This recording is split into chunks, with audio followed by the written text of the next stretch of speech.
소비 심리가 얼어붙으면서 기업들 사이에서는 고민이 이만저만이 아닙니다. 이렇다 보니까 중소기업들은 이 효율성을 높이기 위해서 풍수지리의 도움을 받기도 한다고 하는데요.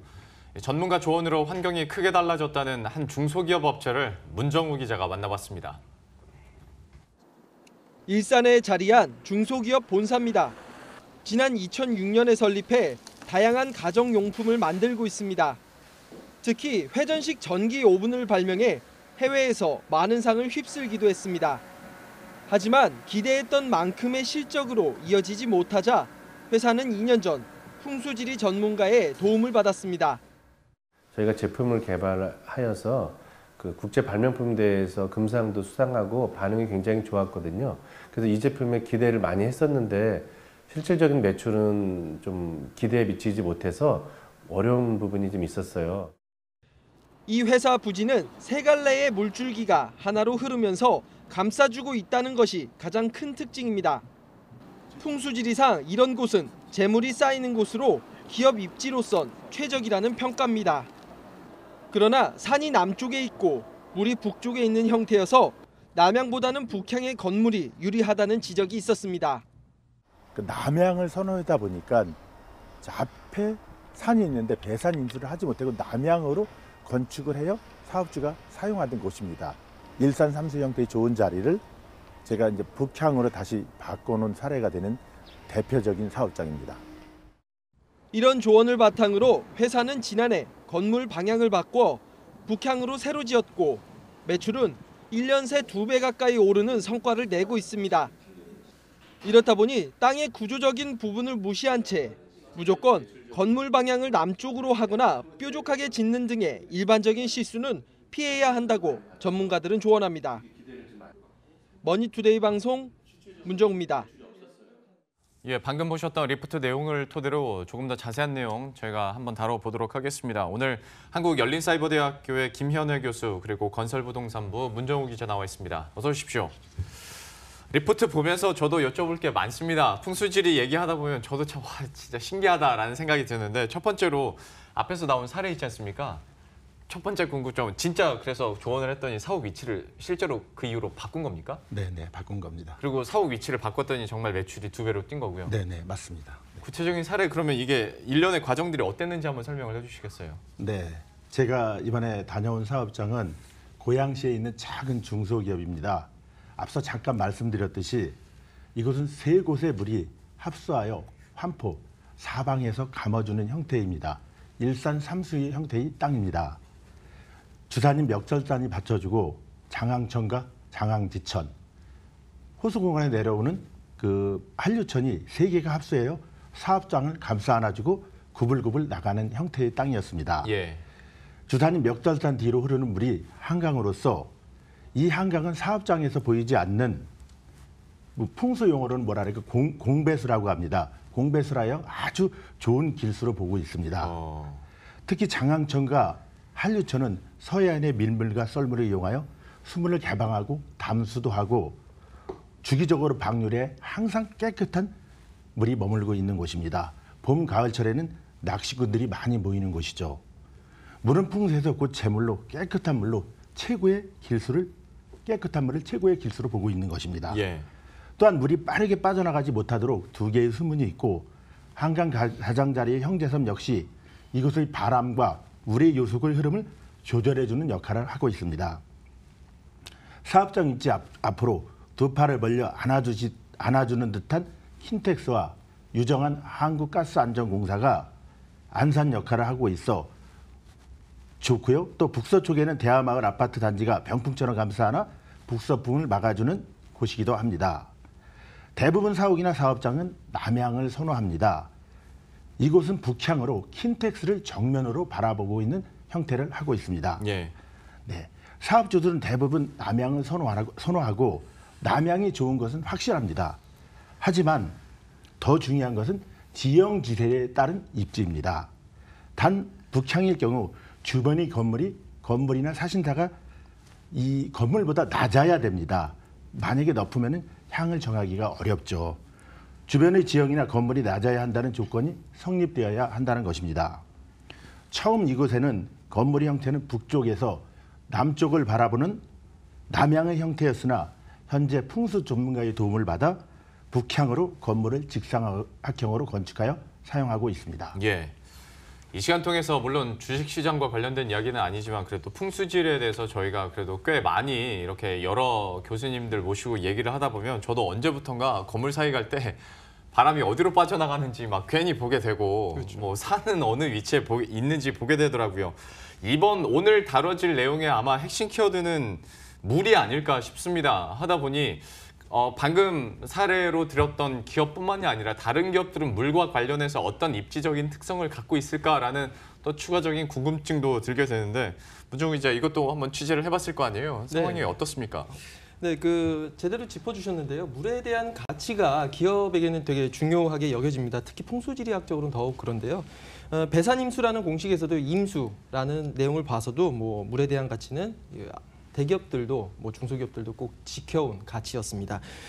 대표적으로 여의도에 있는 LG 트윈타워 사옥을 또 뽑아볼 수 있겠습니다. 여의도 같은 경우에는 이제 사면이 한강물로 둘러싸여 있고요.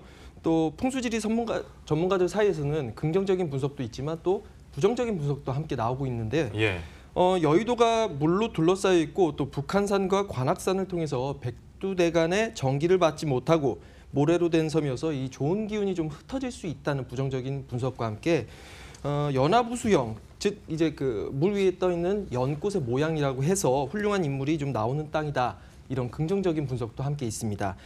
여기서 재미있는 점은 LG 창업주인 고 구인회 전 회장의 어렸을 때 불리던 이름, 즉 이제 아우라고 하는데 이 어릴 때 이름이 이제 연암이었다는 점, 연꽃에 핀 초막이라는 의미인데 이 연암이었다는 점을 고려하면 이제 LG와 여의도의 인연이 어떻게 보면 예전부터 있지 않았나 이런 뭐 재미있는 일화도 있습니다. 예. 또 앞서 재물이 쌓이는 대표적인 길지로 강남구 삼성동의 옛 한전 부지도 꼽아볼 수 있겠는데요. 현대차그룹이 10조 5천억 원이라는 거액의 이제 금액을 써내서 확보한 땅인데 큰 한강을 비롯해서 양재천과 탄천 이렇게 세 갈래 물길이 한꺼번에 합쳐져서 풍수지리 학자들 사이에서는 명당으로 꼽히고 있는 부지입니다. 그런 만큼 전문가들 사이에서는 이제 정문이 좀 동쪽으로 향하게 해서 서쪽은 또 문을 없애고 해서 좋은 기운이 동쪽에서 흘러들어서 건물 안에 좀 머무를 수 있도록 하는 그런 조언도 덧붙였고요. 이런 부분 같은 경우에 이제 과거에 한전이 정문을 서쪽에 두면서 좀 재물적인 손실이 좀 있었다라는 분석에서 이런 조언을 내놨습니다. 현대차그룹이 매수한 한전 부지 있지 않습니까? 10조 5천억 원에 대해서 왜 이렇게 많이 썼냐라는 얘기들을 많이 했는데 풍수지리적인 가치도 여기에 좀 들어가 있는 게 아닌가라면서 좀 생각도 들게 되고 한전 얘기도 해주셨는데 그러니까 그 전에 서쪽으로 정문을 냈었던 어떤 과오를 다시 반복하지 않겠다 이런 그렇죠. 것도 좀 들리게 되는 것 같습니다. 교수님께서도 이런 관련한 기업들의 어떤 부지와 관련해서 컨설팅 많이 해주셨잖아요. 네. 다른 기업들 혹시 컨설팅 해주시거나 또 특이할 만한 기업들이 있습니까? 네. 제가 주로 컨설팅을 상담한 것이 건축 박람회다 보니 전원주택이나 기존주택의 문의가 많았습니다만 기업도 적지 않았습니다. 예. 2014년부터 최근 4년 동안 컨설팅한 업체가 100여 군데가 넘는데요.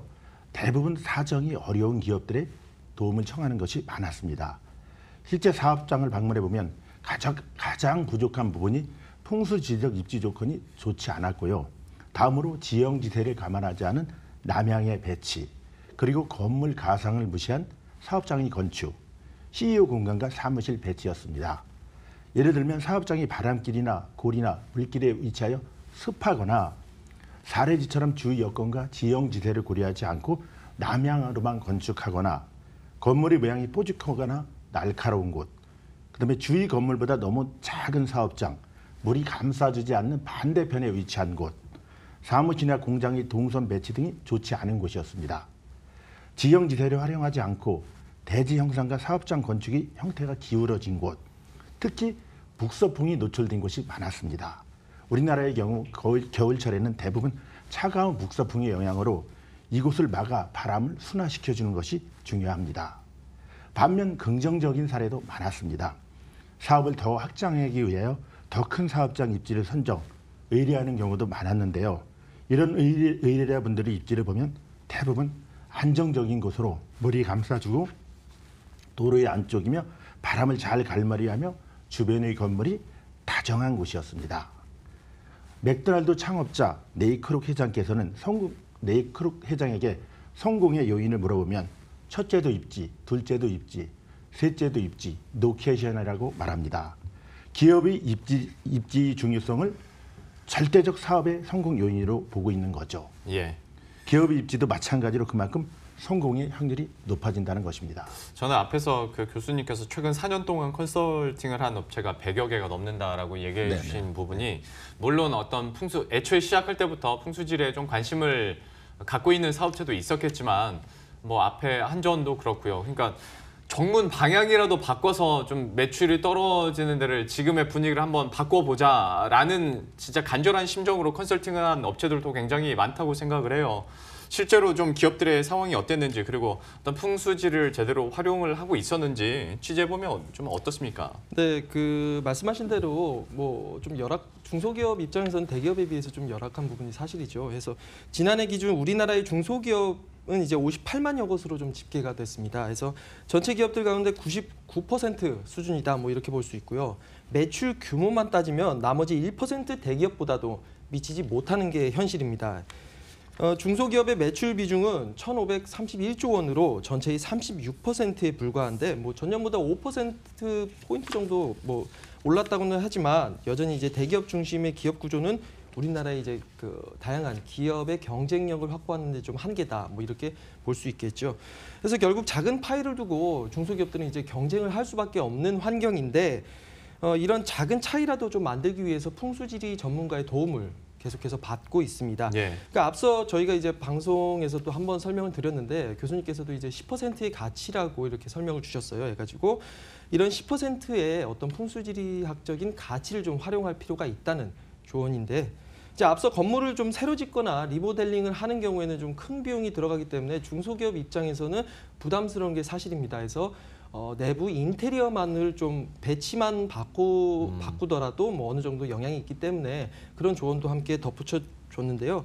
뭐 예를 들면 이제 CEO 자리를 문 앞에 두지 않고 뭐 권위적이고 뭐 안정적인 역할을 할 수 있도록 문에서 좀 멀리 떨어진 대각선 방면에 이제 자리를 배치하는 것도 한 방안이 될 수 있겠고요.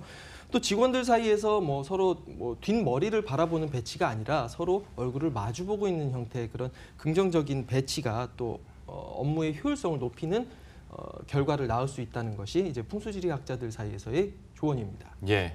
생각해 보니까 저희 회사도 문 대각선 방향으로 대표 방이 있고 그렇죠. 서로 직원들끼리 마주보게 돼 있지 않습니까? 네, 맞습니다. 예, 이 부분은 좋은 것 같네요. 네. 풍수지리에 대해서 저희가 얘기를 드리고 있는데 마지막으로 요즘에는 1인 기업들도 많지 않습니까? 네. 그러니까 1인 기업은 막 갑자기 뭐 건물을 세우고 이걸 다 바꿀 수는 없는 거고 네네. 하다 보니 1인 기업들에게 풍수지리적인 측면에서 뭐 모든 걸 다 바꿀 수는 없겠지만 이것만은 꼭 유념을 하자라는 점이 있다면 좀 소개를 해주시겠어요? 네.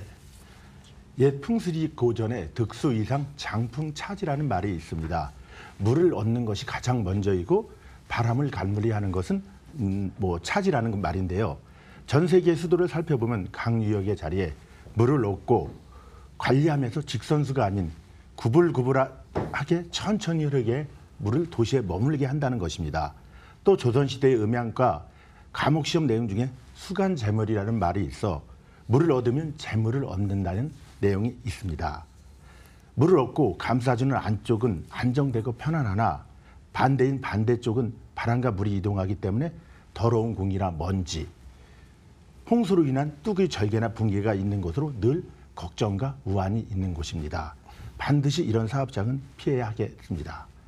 또한 사업장이 바로 뒤로 흐르는 물과 직선수로 나가는 형태의 물은 재물이 빠르게 빠져나간다고 해서 풍수적으로 불리한 것이므로 이런 곳도 피해야 합니다. 실제로 이런 곳은 바람의 풍속과 물의 유속이 빠른 곳이기도 합니다. 산의 정상에 입지하면 바람이 많고 오르막이나 내리막에 입지할 경우 사람이나 물이 머물 수 없는 곳으로 사업장의 위치는 아주 불리합니다.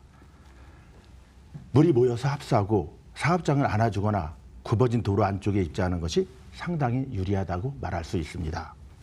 풍수에서 물은 재화를 의미하며 경제력과 경쟁력을 의미합니다. 대한민국이 오늘날과 같은 세계 10위권의 경제 대국으로 성장한 것은 한강의 기적이란 말처럼 동해에서 서로 흐르는 물이 한강에 있었기 때문이라고 저는 감히 말씀드리고 싶습니다. 예. 그 10%에서 오는 차이에 대한 풍수지리학 얘기를 해봤습니다. 한국열린사이버대학교 김현회 교수 그리고 건설부동산부의 문정우 기자와 함께했습니다. 잘 들었습니다.